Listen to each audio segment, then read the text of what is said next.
Dalam video kali ini saya nak kongsikan sikit berkenaan dengan simpanan kecemasan. So tengok video ini sampai habis, okey?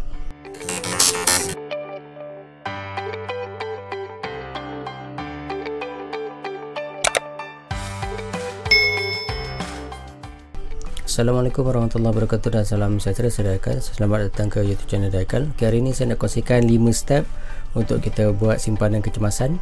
Okey, sebelum kita berbincang dengan lebih jauh lagi, saya rasa saya perlu terangkan sikit apa itu simpanan kecemasan pada anda yang masih tak tahu. Okey, pada saya semua orang perlu ada simpanan kecemasan. Simpanan kecemasan ni secara umumnya adalah simpanan yang digunakan apabila berlaku perkara-perkara yang tidak diingini. Dalam masa yang sama, simpanan kecemasan ini juga adalah simpanan yang diperlukan sekiranya berlaku sesuatu yang menyebabkan kita tak dapat ataupun pendapatan kita terhenti. Contohnya tiba-tiba kita kena buang kerja ke, kena apa. So untuk menampung tempoh-tempoh kecemasan ni lah duit-duit ataupun simpanan-simpanan kecemasan ni digunakan lah. Selain itu situasi lain, contohnya macam kereta rosak, tiba-tiba ada orang sakit, keluarga sakit, itu mungkin antara situasi-situasi yang boleh digunakan ataupun boleh diambil kira sebagai satu situasi kecemasan lah.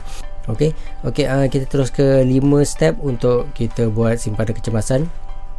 So step yang pertama adalah anda perlu kira anda punya perbelanjaan bulanan berapa. Okey, pertama sekali anda perlu, tak kisahlah anda nak based on budget. Kalau anda dah ada budget, anda just tengok anda punya budget. Kalau anda tak ada budget, selok-eloknya anda buat satu budget yang anda buat list of anda punya bills, semua-semua sekali. So anda tengok dalam setiap bulan berapa perbelanjaan anda. So katakanlah ding dong perbelanjaan anda setiap bulan ialah sebanyak RM1,500. So step pertama untuk anda buat simpanan kecemasan, anda perlu tahu berapa perbelanjaan anda dalam sebulan. Step kedua ialah anda perlu tahu berapa banyak yang anda perlu simpan untuk dijadikan sebagai simpanan kecemasan. Okey, pada saya simpanan kecemasan ialah sekurang-kurangnya 3 bulan daripada total 3 bulan daripada perbelanjaan anda. Contohnya kalau perbelanjaan anda adalah 1,500 bulan, so minimum anda punya simpanan kecemasan ialah sebanyak 4,500. Maksud itu 1,500 kali 3 lah. So minimum 4,500 kalau anda punya perbelanjaan ialah sebanyak 1,500 bulan. Ini biasa orang mungkin bujang lah boleh 1,500 kot. Kalau kahwin mungkin lebih kot, saya tak sure lah. So yang terbaik untuk simpanan kecemasan ialah 6 bulan. So kalau anda dah dapat 3 bulan, anda boleh teruskan sehingga ke 6 bulan lah.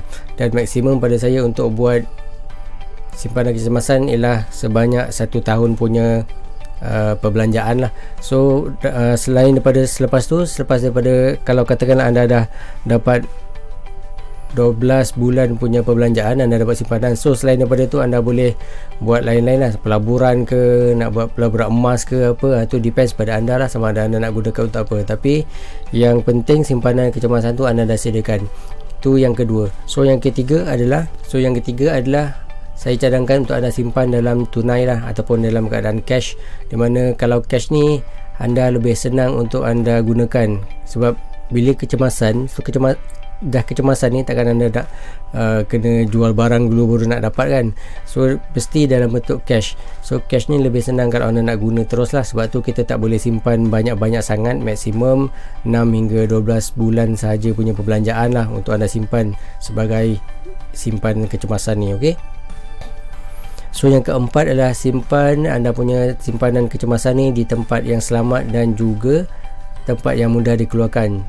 Contoh yang paling mudah pada saya, yang saya terfikir adalah memang tabung haji lah. Tak ada tempat lain yang lebih bagus lah. Sebabnya ada 2 reason lah. Pertama, senang nak dikeluarkan, boleh dikatakan hampir bila-bila masa boleh dikeluarkan.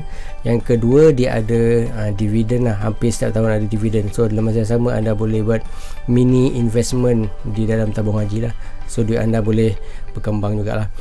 Okay, yang kelima adalah anda perlu review anda punya perbelanjaan daripada masa ke semasa.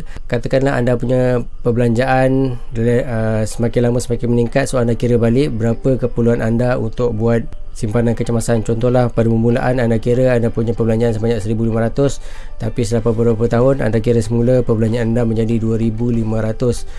ringgit. Mungkin disebabkan berbagai faktor, mungkin lepas tu selepas tu dah kahwin ke, dah ada anak ke apa kan. So 2,500, so anda perlu kira semula keperluan anda berapa saving ataupun simpanan kecemasan yang anda perlukan lah.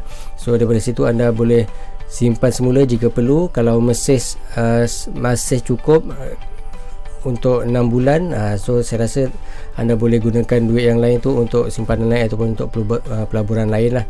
So yang penting untuk anda buat tak kisahlah pelaburan, apa-apa pelaburan, pastikan anda dah ada anda punya simpanan kecemasan dululah.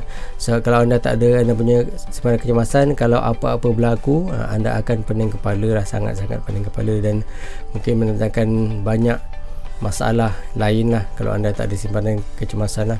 Ok, itu saya dari saya. Jika ada apa-apa soalan boleh nyatakan komen. Kalau anda ada teknik anda sendiri untuk buat simpanan kecemasan boleh nyatakan komen juga. Sampai jumpa lagi. Assalamualaikum.